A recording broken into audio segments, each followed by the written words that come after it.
হাজৰ কাহিবাৰী বাটাবাৰী গাঁও 2019 চনতে দত্তক গাঁও হিচাপে গ্ৰহণ কৰি কটন বিশ্ববিদ্যালয়ৰ কেতবোৰ নীতি নিৰ্দেশনাৰ আধাৰত বিভিন্ন কাৰ্যসূচী লৈ গাঁওখনক শিক্ষাৰ লগতে স্বাস্থ্যৰ দিশত আগুৱাই নিয়াৰ উদ্দেশ্যৰে ওলাই আহিল কটন বিশ্ববিদ্যালয়।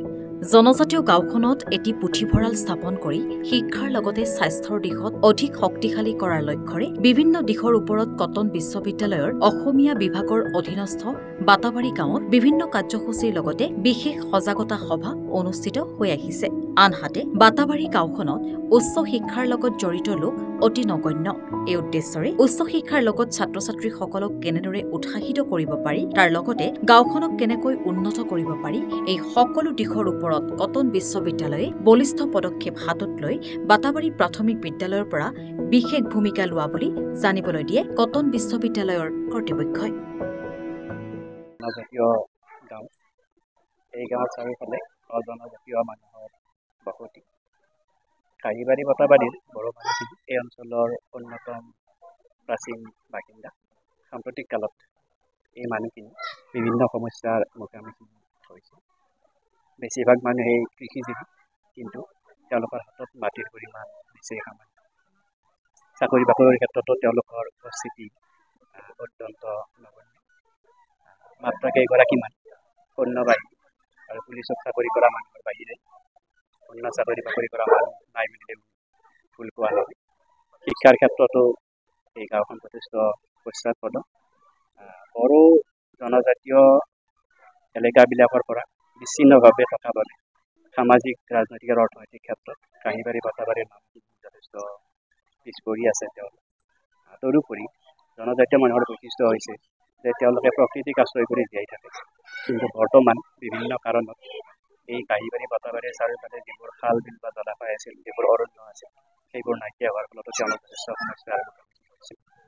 গতিকে এইবোৰ দিশ বিবেচনা কৰি কটন বিশ্ববিদ্যালয়ে 2019 চনত এই গাঁওখনক দত্তক গাঁও হিচাপে গ্ৰহণ কৰিছে। তেতিয়াৰে পৰা আমি এই শিক্ষানুষ্ঠানখনৰ উন্নতিৰ কাৰণে আৰু গাঁওবাসীৰ সামগ্ৰিক উন্নতিৰ কাৰণে আমাৰ শক্তি সামৰ্থ্যৰ ভিতৰত কিছুমান কাৰ্যসূচী আমি গ্ৰহণ কৰি ৰূপায়ণ কৰাৰ ব্যৱস্থা কৰিছোঁ। ভৱিষ্যতো আমি এই গাঁওখনৰ বিকাশৰ সৈতে জড়িত হৈ থাকিম।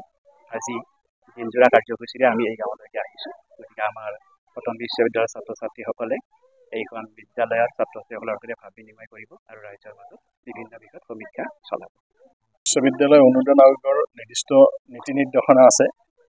সেই নীতি নিৰ্দেশনাৰ আধাৰত আমি এই গাঁওখন কাহিবাৰী বাটাবাৰী নামৰ এই গাঁওখন আমি দত্তক গাঁও হিচাপে, ইংৰাজীত এডপ্টেড ভিলেজ, আমি গ্ৰহণ কৰিছোঁ। কটন বিশ্ববিদ্যালয়ে ইয়াত অসমীয়া বিভাগ প্ৰত্যক্ষভাৱে জড়িত হৈছে। 2019 চনৰ পৰাই ইয়াত বিভিন্ন কাৰ্যসূচী হাতত লোৱা হৈছে, ইয়াত ৰূপায়ণ কৰা হৈছে। প্ৰথম পৰ্যায়ত ৰাষ্ট্ৰীয় সেৱা আঁচনি কটন বিশ্ববিদ্যালয়ৰ অধীনত ইয়াত শিবিৰ পতা হৈছে, সজাগতামূলক সভা অনুষ্ঠিত কৰা হৈছে। তাৰপিছত আমি 2021 চনত ইয়াত এটা পুথিভঁৰাল মুকলি কৰিছোঁ, যাতে ছাত্ৰ ছাত্ৰীৰ উপৰিও গাঁৱৰ যিসকল ৰাইজ আছে সকলোৰে কাৰণে মুকলি পুথিভঁৰালটো। প্ৰথম উদ্দেশ্যটো হ'ল যে আমাৰ মানুহক সজাগ কৰি তুলিব লাগে। আমি গম পাওঁ যে এই গাঁওখন শিক্ষাৰ ক্ষেত্ৰত বহুত পিছপৰা। জনজাতি লোকসকল এনে সৰল সহজ, আগ্ৰহী, পৰিশ্ৰমো কৰিব পাৰে, কিন্তু পৰম্পৰাগত পদ্ধতিমতেই তেওঁলোক চলি আছে। শিক্ষাৰ ক্ষেত্ৰত পিছপৰা গাঁওখনত মেট্ৰিক পাছ কৰা ল'ৰা ছোৱালী কিছু সংখ্যক আছে যদিও তাৰ ওপৰত নাই। বেছিভাগেই LP স্কুলৰ পিছতেই পঢ়া বাদেই দি দিয়ে। কলেজলৈ যোৱা বা ছাত্ৰ ছাত্ৰীৰ সংখ্যা যথেষ্ট কম। আমি গম পাইছোঁ যে আজি গম পালোঁ যে MA পাছ কৰা ল'ৰা মাত্ৰ এজন আছে। BA পাছ কৰা ল'ৰা ছোৱালীৰ সংখ্যাও একেবাৰে নগণ্য। আমি প্ৰচেষ্টা হাতত লৈছোঁ যাতে ল'ৰা ছোৱালীক শিক্ষাৰ ক্ষেত্ৰত আগ্ৰহী কৰি তুলিব পাৰোঁ। কটন বিশ্ববিদ্যালয়ৰ ছাত্ৰ ছাত্ৰীসকলৰ লগত দিনটো বা দুদিন তিনিদিন আমি যি কাৰ্যসূচী লওঁ, এই ছাত্ৰ ছাত্ৰীসকলৰ লগত, আমাৰ ছাত্ৰ ছাত্ৰীসকলৰ লগত এই স্কুলখনৰ ছাত্ৰ ছাত্ৰী যেতিয়া লগ লাগি থাকিব তেতিয়া উৎসাহিত হ'ব, আৰু সেই উৎসাহ উদ্দীপনা জগাই তোলাটোৱে আমাৰ উদ্দেশ্য। আৰু আমাৰ যিসকল অভিভাৱক আছে ইয়াৰে ছাত্ৰ ছাত্ৰীসকলৰ, তেওঁলোকক যাতে সজাগ কৰিব পাৰোঁ শিক্ষাৰ ক্ষেত্ৰত, স্বাস্থ্যৰ ক্ষেত্ৰত, সেইটো এটা উদ্দেশ্য। আৰু চৰকাৰকো আমি দৃষ্টিগোচৰ কৰি আছোঁ আৰু কৰি যাম। এই গাঁৱৰ ৰাইজৰ স্বাস্থ্য, যোগাযোগ, শিক্ষা ক্ষেত্ৰত যিবোৰ অসুবিধা সেইবোৰ যাতে আঁতৰাব পৰা যায়। এই গাঁওখনৰ এটা ডাঙৰ বৈশিষ্ট্য হ'ল যে ইয়াৰ চৌপাশে অজনজাতীয় গাঁওবোৰ আছে, তাৰ মাজতে এই জনজাতি গাঁও।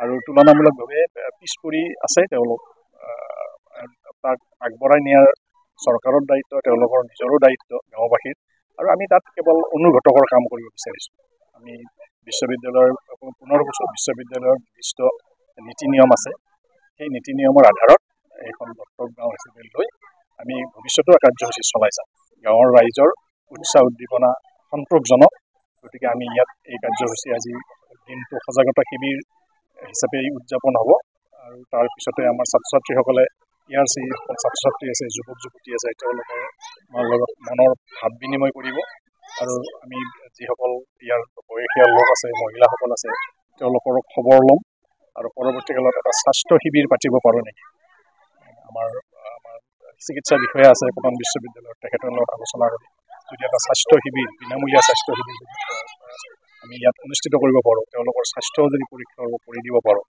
ভাবোঁ যে তেওঁলোক উপকৃত হ'ব আৰু ছাত্ৰ ছাত্ৰীসকলো লাভান্বিত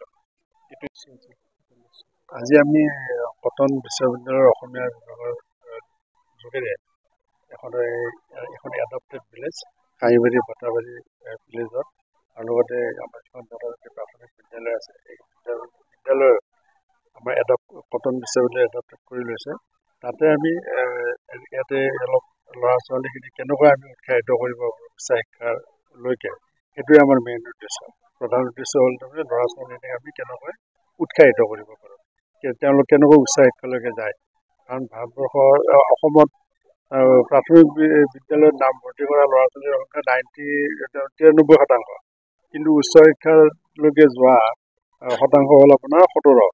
গতিকে মাজত তাৰমানে বহুত এটা গেপ এটা আছে সেই গেপটো কেনেকৈ আমি পূৰাব পাৰোঁ সেইটো তেনেকৈ যদি আমি অলপ এৱাৰনেছ প্ৰগ্ৰেম কৰোঁ তেতিয়া হয়তো আমাৰ উচ্চ শিক্ষালৈকে যোৱা ল'ৰা ছোৱালীৰ সংখ্যা বাঢ়ি যাব সেইটোৱে আমাৰ প্ৰধান উদ্দেশ্য আৰু কেনেকৈ গাঁওখন আমি এখন উন্নত গাঁৱলৈকে পৰিৱৰ্তন কৰিব পাৰোঁ সেইটো আমি কি সাধাৰণ অলপ দিহা পৰামৰ্শ দি ময়ো গাঁৱৰ পৰা ওলাই গৈছিলোঁ আমি কেনেকৈ এতিয়া আমি যেতিয়া আকৌ গাঁৱৰ ল'ৰা ছোৱালীক কথাখিনি কওঁ তেতিয়া গাঁৱৰ ল'ৰা ছোৱালীয়ে অলপ উৎসাহিত হ'ব যে গাঁৱৰ পৰা গৈ আমি আগবাঢ়ি যাব পাৰোঁ সেইটো আমাৰ প্ৰধান উদ্দেশ্য